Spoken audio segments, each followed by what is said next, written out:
Hello guys, this is Shweb Yaqub. In this video, we are going to cover the base LM. This is an exception to the sale contract. Actually, there are few basic conditions for validity of sale.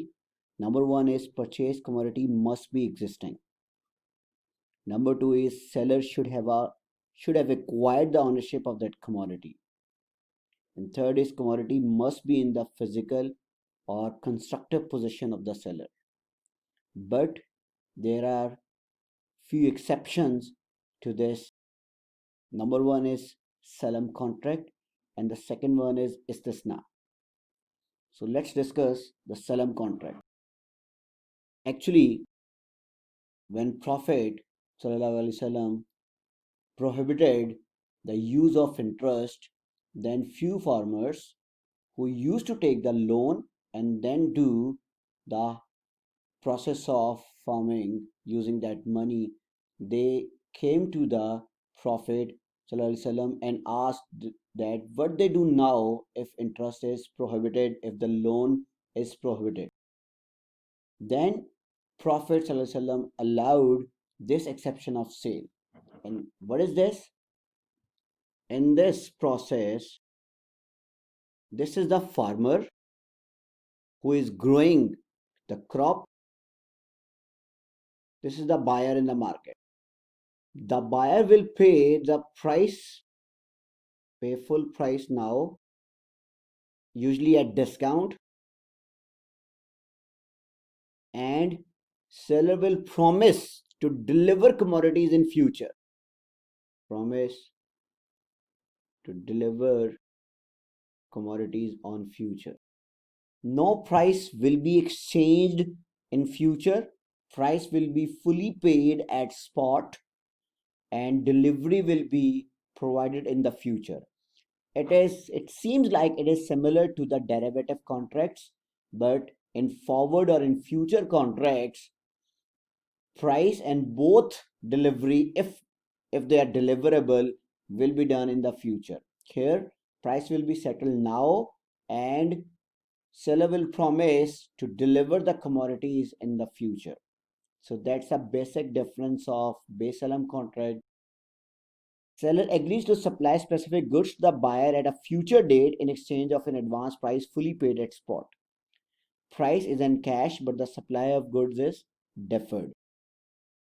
Before prohibition of interest, farmers used to get interest-based loan for growing crops and harvesting. After prohibition of interest, they were allowed to do salam transaction. So this is an exception to the normal sale transaction.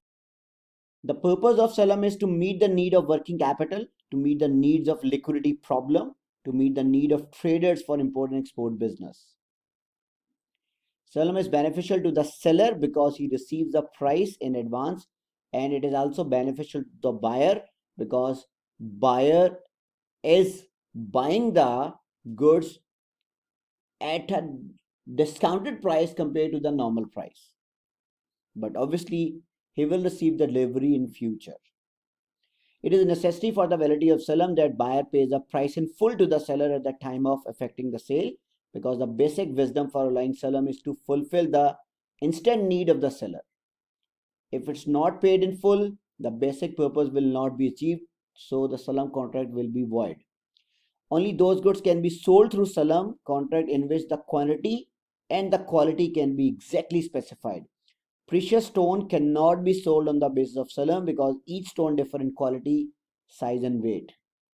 All detail in respect to the quality of goods sold must be expressly specified, leaving no ambiguity which may lead to dispute. It is necessary that quantity of the commodity is agreed upon in absolute term. Salam cannot be effected on a particular commodity or a product of a particular field or farm. Supply of a wheat of a particular field or the fruit of a particular tree, since there is a possibility that crop can be destroyed, so you cannot write a binding condition that salam will be only applied on a particular field or tree. The exact date and place of delivery must be specified. The commodity of salam contract should remain in the market right from day of contract up to the day of delivery, or at least at the day of delivery. There should be actual delivery of commodities Before delivery, goods will remain at the risk of the seller, but after the delivery, risk will be transferred to the purchaser. So there is another contract, another type, that is parallel salam. What will happen in parallel salam? Seller will do the transaction with the Islamic bank. Islamic bank will pay the price, pay money in advance, and the seller will deliver the commodities in future. And that Islamic bank will do an independent contract with another party. Let's suppose this is A party, this is party B.